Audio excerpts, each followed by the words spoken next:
Hey everyone, I'm Amy, and I'm going to share my story with you. No hiding anything. It all started when my mom passed away when I was born. My big brother, Patrick, was only 5 years old, and our dad couldn't handle the loss. He turned to drinking, which really hurt him. By the time I was 3, he was gone too. I don't remember any of this, but Patrick told me everything. Thankfully, our grandma stepped in to take care of us. We had enough money because of what Dad left behind, but Grandma's love was what really mattered to us. Patrick went off to college while I was still in middle school. We were so proud of him. Meanwhile, Grandma and I stayed together. She was my support through all the tough times. When I finished high school, it felt like the right time to leave home, even though it was hard to leave Grandma behind. College was a whirlwind of classes and new friends. Then, after I graduated, Grandma passed away. By this point, loss was something we were familiar with. Losing her felt like losing a part of myself, but Patrick and I supported each other. Patrick moved to another city for his job, and I found myself alone in our childhood home. After college, I felt a bit lost, like many people in their 20s, unsure of what to do next. I decided to use my design degree and got a job at a small boutique. At 20, my life didn't have the excitement that others my age seemed to have. No wild parties, no serious relationships, just the routine of work and home, and I was okay with that. But everything changed when I met Henry on a rainy day. A blonde guy with ocean blue eyes came into our boutique, soaking wet and trying to dry off. "Hey, how can I help you?" I asked. "Well, first off, I'm sorry about this wet mess," he said. "Can I get a towel, please?" "Of course, I'll see if I have something in the back to help you dry off," I replied. "Thanks. Actually, I'm here to pick up something for my sister Julie. It's her birthday today. Do you think she likes patterns or something simple yet stunning?" "Definitely patterns. She loves to stand out," I said. "In that case, we have some gorgeous floral prints that I think she'll love," I suggested. It took us nearly 50 minutes to find the perfect dress for Henry's sister. We looked through racks of vibrant patterns and bold styles, sharing our thoughts and laughing along the way. I rang up the purchase at the register, and Henry leaned in a bit, his voice low and a bit nervous. "Hey, Amy, I was wondering if, maybe you'd like to grab a coffee with me sometime." "Oh, sure, I'd love to," I replied. "Great. Can I get your number so we can figure out a time?" "Of course, here you go," I said as I handed him my number. And that's how I met Henry, who almost became my husband.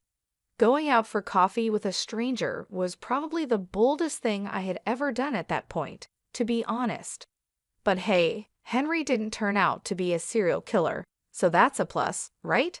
After that first coffee, we started spending more time together. We got to know each other better, and I found out that we had a lot in common. Henry's life story was kind of like mine. He lost his mom when he was young, just like I did. His dad raised him and his sister, Julie, all by himself. Henry's dad was from Switzerland, and his mom was USA. They met, fell in love, and Henry's dad moved from Switzerland to the United States. Henry had a job in the corporate world and was doing well for himself, but what really impressed me was how kind-hearted he was. You could just tell from the way he acted and treated people. Our casual hangouts turned into something more serious. We would spend weekends together, sometimes at my place, just enjoying each other's company. Things were going pretty smoothly between us. Then 2 weekends, my brother Patrick was visiting, and Henry was also around. It felt like the right time, so I officially introduced Henry to Patrick as my boyfriend. "Hey, Henry. Finally, I get to meet the guy who's got my sister head over heels." "Nice to finally put a face to the name, Patrick. How's life treating you?" Henry replied. "Pretty good, man. Running my own little business keeps me busy. It feels like raising a baby sometimes, you know? I'd love to talk more about it, but it's good to know you're here keeping my baby sister company," Patrick said. "Oh, come on, Patrick. I'm not a baby anymore. I'm 21, I said, rolling my eyes. All right, this house is really something. Thanks. Dad built it, but we didn't stay here much. We moved in with Grandma when we were kids. Amy filled you in, Patrick asked. Henry nodded, and we all laughed, feeling the warmth of family and the start of something new. I bet she did. Sorry about your loss, man. Thanks, no worries. So, Amy said you're working hard down at the office on the 25th floor? Yeah, just a regular desk job, nothing exciting. Hey, every job has its value. Let's raise a glass to that. Absolutely. Here's to hard work paying off. Cheers. Henry and Patrick got along really well, and seeing them bond made me really happy. Eventually, I asked Henry to move in with me. He was practically living with me already, so it just made sense. He officially moved out of his rented apartment and became my roommate. Henry was the sweetest guy. He did all sorts of little things to make our home feel cozy and special. For example, he would surprise me with breakfast in bed on lazy Sunday mornings, making my favorite pancakes with extra syrup, just the way I liked them. He also left little love notes around the house for me to find. Sometimes I'd come home from work and find a cute message tucked into my bag or stuck to the fridge. It always made me smile and feel so loved. It wasn't just the big gestures that made Henry special, it was the little things too. He would always hold my hand when we were out walking or give me a warm hug when I was feeling down. He was always there for me, through the good times and the bad, and I couldn't imagine my life without him. We had been together for 3 years. Time sure flies by. Then, the day came when I finally got to meet Julie face to face. She had flown in from Switzerland and was planning to stay here for a while. We had spoken on the phone before, but she didn't seem very friendly during those calls. But hey, phone conversations can be awkward. She wanted to meet Henry, so I made sure to be prepared. Henry assured me that Julie was much nicer in person and told me not to worry. When Julie arrived, I tried to stay calm and greeted her with a friendly smile. She started speaking to Henry in Romansh, and I must have looked completely lost. Henry noticed and said, "Julie, remember Amy's here too. She doesn't speak any Romansh." "Oh my gosh, I'm so sorry, Amy. It's nice to finally meet you in person," Julie said, smiling. "I was just telling Henry how it took me a long time to find your house. It's beautiful, though." "No problem at all, Julie. I'm sorry I couldn't understand you earlier." "It's okay. So, Henry, you and Amy, huh?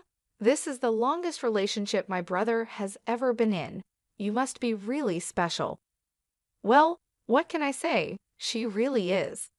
That night, with Julie and Henry chatting away in Romansh, I felt completely out of place. It was like I didn't belong. That's when I decided I needed to learn Romansh to fit in better with Henry's family. I secretly started taking lessons online whenever I could, even though running the boutique kept me pretty busy. Meanwhile, Henry had a big surprise planned. He was going to propose after we had been together for more than 3 years. He felt it was time. So he took me to the beach one day where he had also invited Julie, Patrick, and a few other close friends. He even asked Patrick for his blessing and promised to take care of me forever. It was a really special moment that made me so happy. After I said yes to the proposal, we jumped right into planning our wedding. We decided to get married in just 2 months. Some people might think it's a bit soon, but we both wanted a winter wedding, so we went for it. Planning the wedding was both exciting and overwhelming.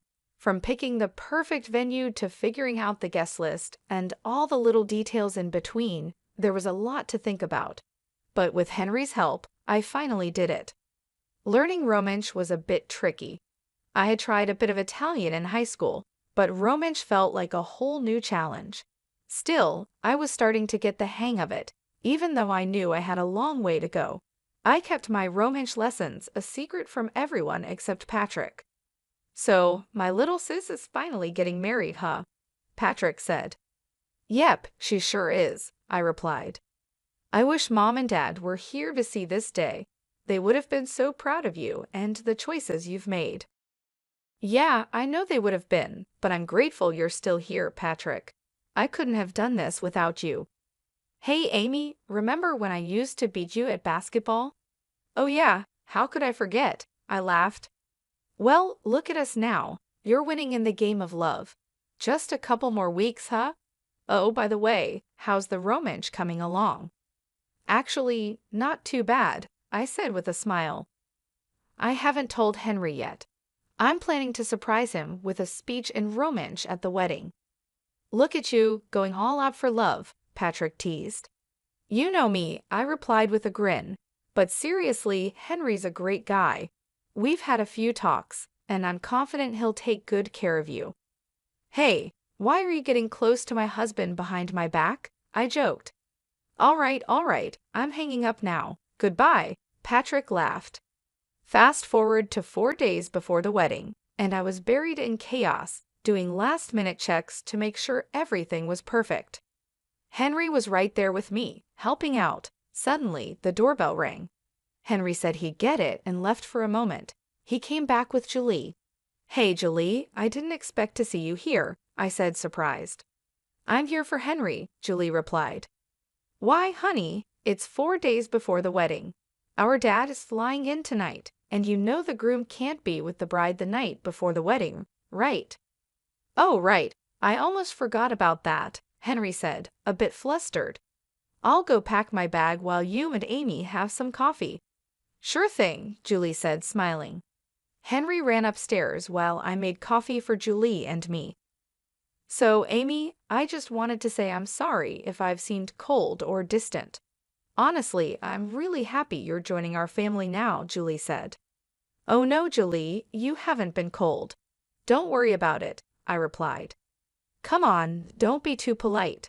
I know I can be a bit intense sometimes. It's just that I'm really protective of my brother, Julie admitted. I completely understand. My brother, Patrick, is the same way, I said, nodding.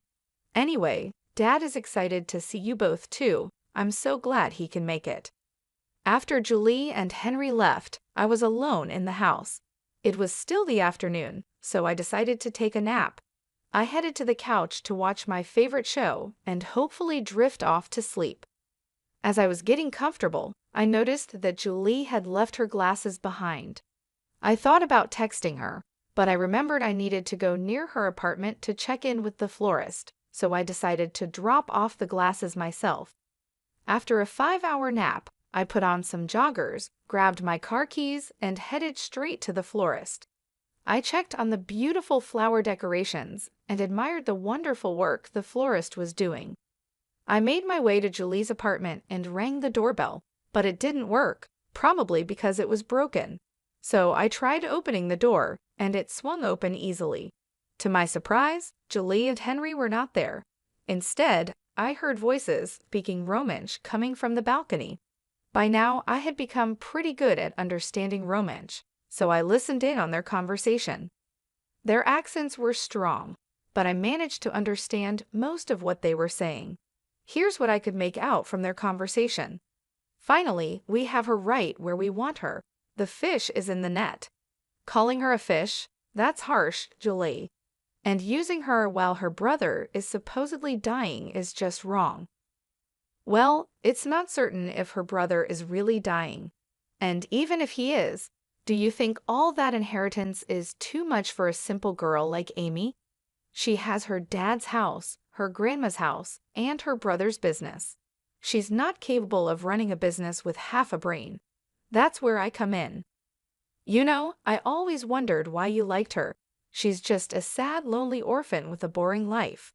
But now I see your plan. We could do great things with all that money. And remember, divorce is always an option. I had doubts about the situation, but when her brother called me to talk about his kidney issues, I became more convinced than ever. You're quite the cunning one, aren't you? Listen, Julie, this money could be a game changer for us. Our dead-end corporate jobs won't get us anywhere, but this inheritance could be our ticket to something big. I promise I'll support you if things work out the way I hope. Well, I'm not complaining anymore, Julie replied. Suddenly, Julie turned and walked into the room, her face changing to one of surprise when she saw me. "Oh my goodness, what are you doing here, Amy? We didn't expect to see you." "Henry, come inside. Amy's here to see you," she said, trying to sound cheerful. Henry walked in and shared a quick look with Julie before starting his act. "Amy, how long have you been here?" he asked, trying to sound casual. I just got here, but I really need to go. I just came to drop off your glasses, Julie," I said, feeling my heart racing. I handed Julie her glasses, but she could feel my hand shaking. She looked at me with concern. "Hey, why do you look so pale? Is everything okay? You seem like you're about to cry," she asked. "Well, the florist messed up one of the arrangements, and I think I should go back and make sure it's being fixed properly," I said, trying to find an excuse. "Oh, do you want me to come with you?" she offered. "No, your dad's coming tonight. You should stay home and help your sister Julie with dinner or something." "Are you sure?" "Yeah, I'm sure." "Okay, bye. Drive safe," Henry said. Leaving Julie's apartment building, my eyes were filled with tears. I didn't try to hide them as I walked past curious strangers on the street. All I could think about was what I had just overheard. The words kept echoing in my mind. How could Henry, the man I loved, talk about me in such a cruel way? And my brother's health, what about that? It was too much to handle. When I reached my car, the tears flowed freely. Sitting in the driver's seat, I buried my face in my hands, unable to stop crying. Even though I had a strong urge to confront Henry and Julie right then and there, I knew there was something I needed to do first. See Patrick. I was really worried about him, so I drove back home, hoping to find him there. Patrick was supposed to stay with me for the wedding, and I waited anxiously for him. After what felt like forever, Patrick finally arrived. When he saw me on the couch, crying with swollen eyes, he rushed over, clearly concerned.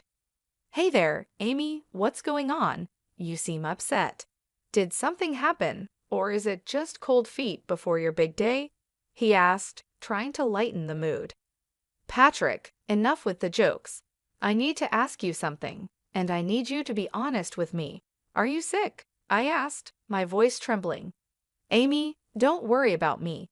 Your wedding is just around the corner, and you should be focusing on that," Patrick replied, trying to brush it off. "Patrick, please, I need to know if you're okay," I insisted. "Well, yeah, I've been dealing with some health issues lately," he finally admitted. "What kind of health issues, Patrick?" I asked, my heart sinking. "It's my kidney. The doctors say it's in bad shape," he said, looking down. "Oh no, Patrick. Is there anything they can do to fix it?" I asked, feeling a wave of fear wash over me.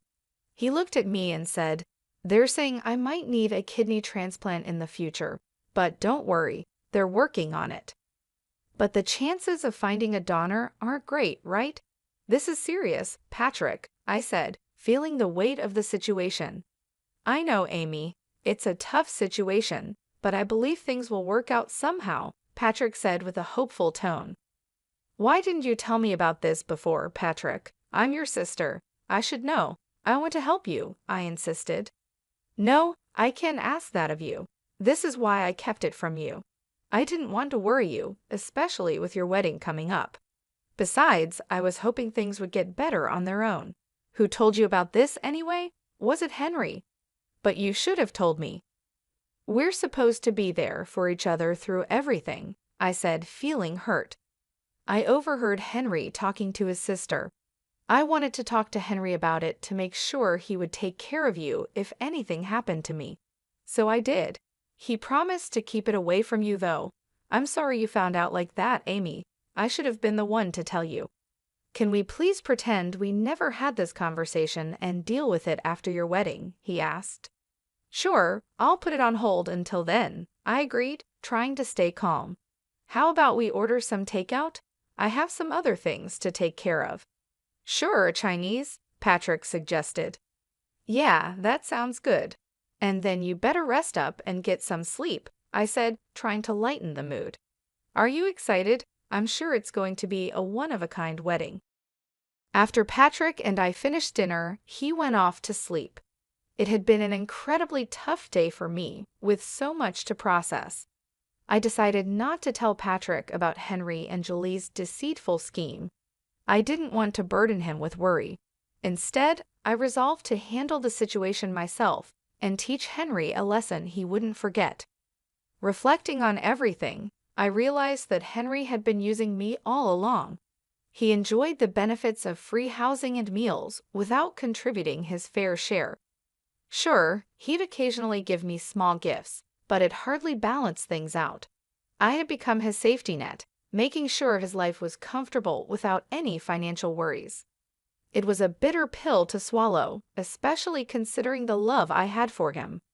Hearing Henry talk about my brother's health like it was no big deal made me furious. How could he be so heartless? I knew then that I couldn't let him get away with it. I planned to stay calm until the wedding, then reveal who Henry really was. My plan was simple: show everyone his true nature and let them see what kind of person he really was. I wanted him to face the consequences of his actions and watch his plan fall apart right in front of him. He needed to learn that his actions had consequences, and I was determined to make sure he did. The big day finally arrived. Imagine wearing a wedding gown, putting on a fake smile, and pretending everything's fine when deep down you know you're about to walk down the aisle just to break up with your fiancé in front of everyone. It was tough trying to stay calm and pretend in front of all the guests while my bridesmaids buzzed with excitement. It was getting harder by the minute. I hadn't spoken to Henry all morning anyway. After finally getting myself together and putting on my wedding gown, my friends did my hair and makeup. I was all set. One of my bridesmaids brought out a bottle of champagne to celebrate, but I wasn't in the mood. There was still time before the bride and groom's first look, or should I say the last one. Patrick was going to walk me down the aisle, and I thought it would be best to tell him about my plan now. So I asked my bridesmaids to send Patrick in and give us some space. "Hey, what's going on? You look a bit tense. Need someone to talk to?" Patrick asked. "Patrick, I've got something heavy on my mind. I need to tell you what's really going on," I said. "Are you nervous about your big speech?